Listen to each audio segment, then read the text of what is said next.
Hey guys, this is your host Rickert with another marvelous video. After a long few months of absolute silence since the drop of volume 42, Berserk is finally back, baby, and in what fashion. Studio Gaga dropped chapter 376 on our heads last night in a sneak attack that would impress young Master Salat, and speaking of Salat, he's taking center stage right now, considering his homeland is about to become a theater of war. The Eastern Exile chapter has been gearing up towards one thing since chapter 372, war, and it looks like that time has finally arrived, alongside chapter 376. So, let's have a look at what transpired and take a deep dive into what it all means for the future. This is Berserk Chapter 376 Explained.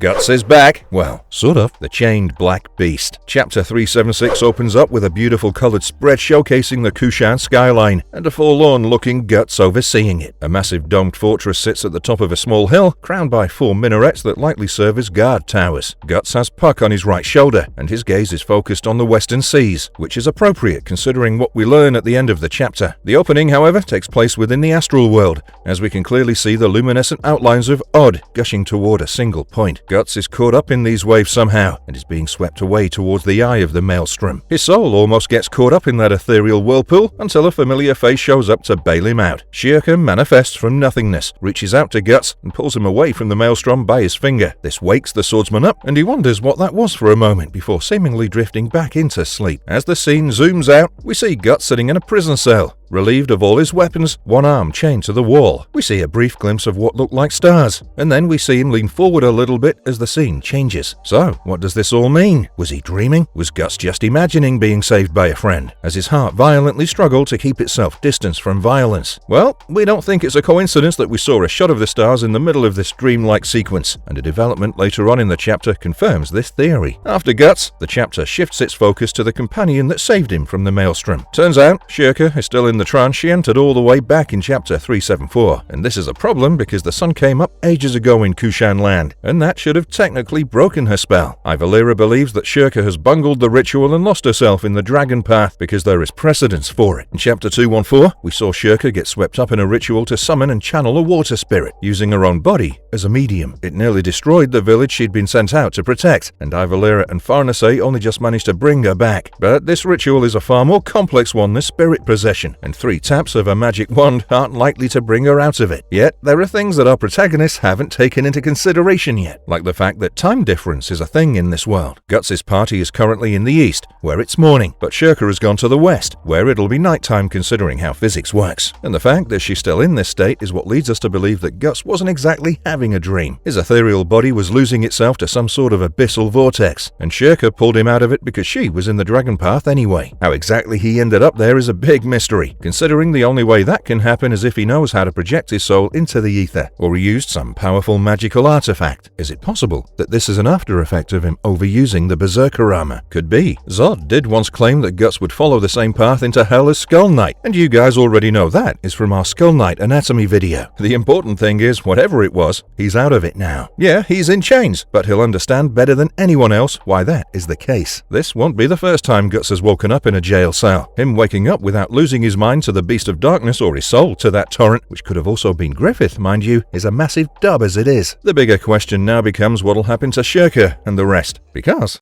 Daiba and Salat gear up for war and need all the help they can get. We find out that Schierke still hasn't come out of her trance when Daiba leads Salat and Rickert to her chamber. The entire Elfhelm crew is there, and Ivalera is freaking out. Farnese is handling herself surprisingly well, but the main man to take note of here is Daiba. The former wizard general of Emperor Ganishka brought Silat and Rickert to Schierke's chambers in the middle of an argument because he knew there was no time to be wasted on such petty squabbles. The Kushan need to reinforce their troops and defenses, and do so with haste, considering the reports they've been receiving. As Daiba takes a seat between Gedfring and another great guru, he marvels at the fact that a girl as young as Schierke managed to project her ethereal body into the dragon path. Outside of the great gurus, Daiba is the only mage left in the world that has an intimate knowledge of the astral world and its inner workings. He instantly grasped the martial potential of these strangers washed up from the sea, and when he saw Serpico, he knew what he had to do. The wizard general proclaimed that only one enemy had ever given him a worthy fight in all his time with Ganishka, and that was Guts' party. Serpico became became sheepish upon being asked if all water was under the bridge by now, but it's clear that cooperation was the order of the day. Diber asked Salat if he could take everyone associated with Elfhelm under his wing, because they were well versed in the dark arts, and with his guidance, they'd be able to defend against the looming threat a lot better. Morda wonders what being under Diver's wing means, and we do too, because his second thought after marveling at Schierke's potential was how far he could take them, should he be able to command them. Diver's always wanted to start a magical empire of his own, and a bad guy turning good doesn't tend to last for too long. He could be cooking up some scheme of his own in the background,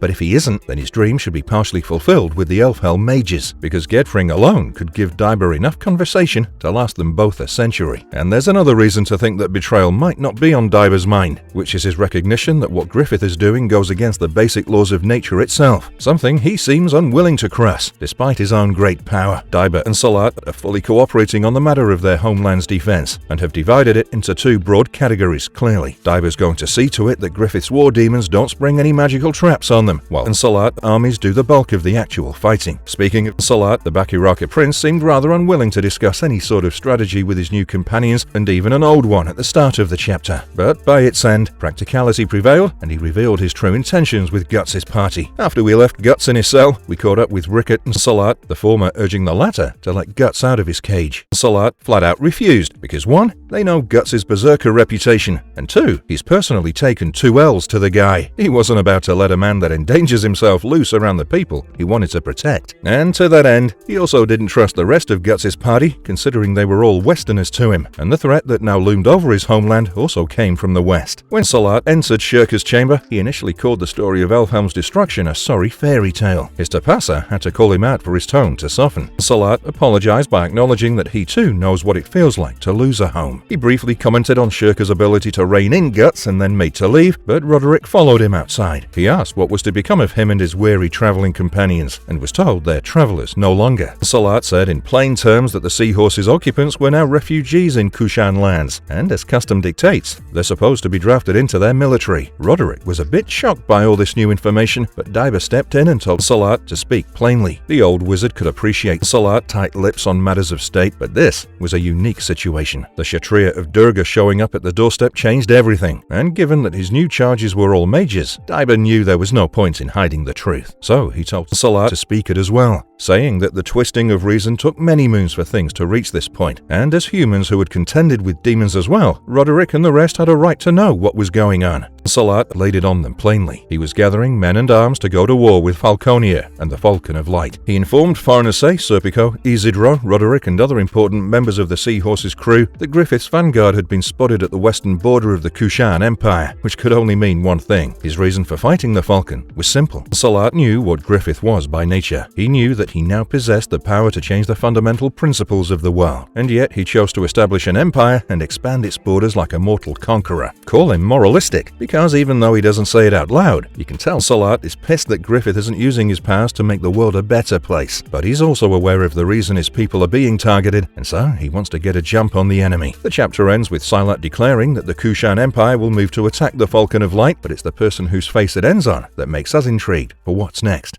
What is Rickert going to do in the upcoming war? When Salat was explaining the reasons motivating his behavior, he said something worthy of note. He told Roderick and the rest that the Falcon fears that which is beyond his reason, beyond the demonic. He says that's why Elfhelm was destroyed, and why his home is Griffith's next target. But the question then becomes, how does Salat know all this? He wasn't even aware of Griffith's nature until shortly after the great roar of the astral world. Well, that's where the character that had us concerned throughout the chapter comes into play, not Guts, Rickert. Throughout chapter 376, Rickert's internal dialogue mirrors a lot of what Guts felt back in chapter 130. In that chapter, the Black Swordsman was made to face the reality of his decisions, that he was the one who abandoned Casca and chose war instead of peace, that he was the one who had neglected Rickert, his only surviving comrade, who himself had managed to move past his grief. Rickert now felt that same helplessness, because despite being perhaps the smartest guy in the series, he is unable to understand some basic truths. Rickert's confused as to why Guts is chained up, when he should know that Guts is a danger to everyone that isn't explicitly on his side, and many of his newfound comrades have fought him as enemies in the past.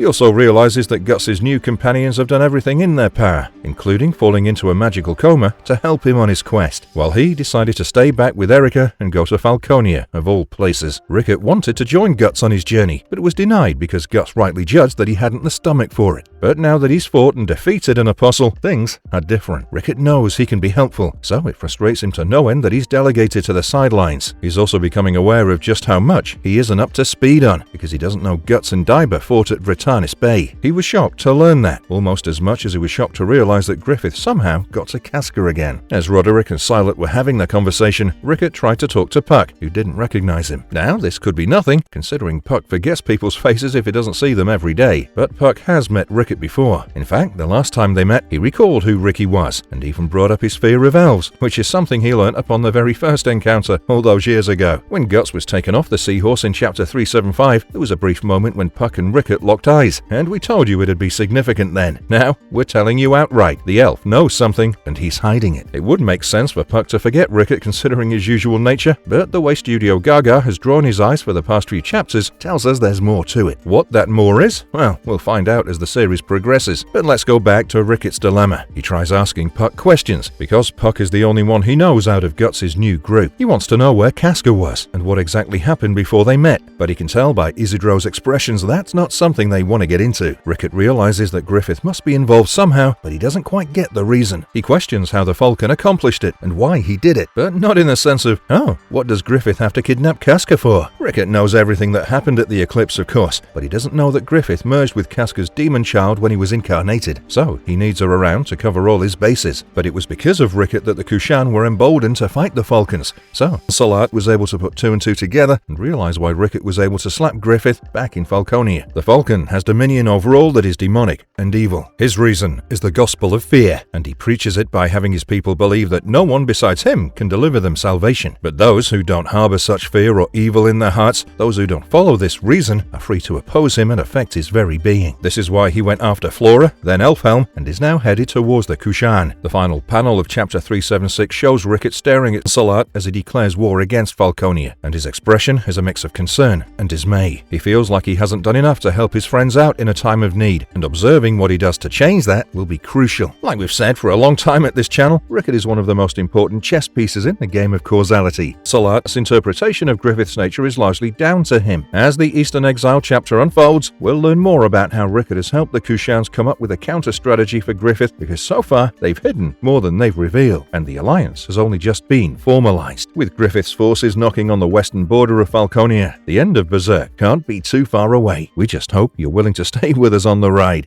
Marvelous verdict, and that's all we've got for you guys on this one. Chapter 376 was heavy on dialogue, but all of it had immense future implications. Rickert's regrets, Diver's scheming, Salat, preparation for war, and Puck's silence.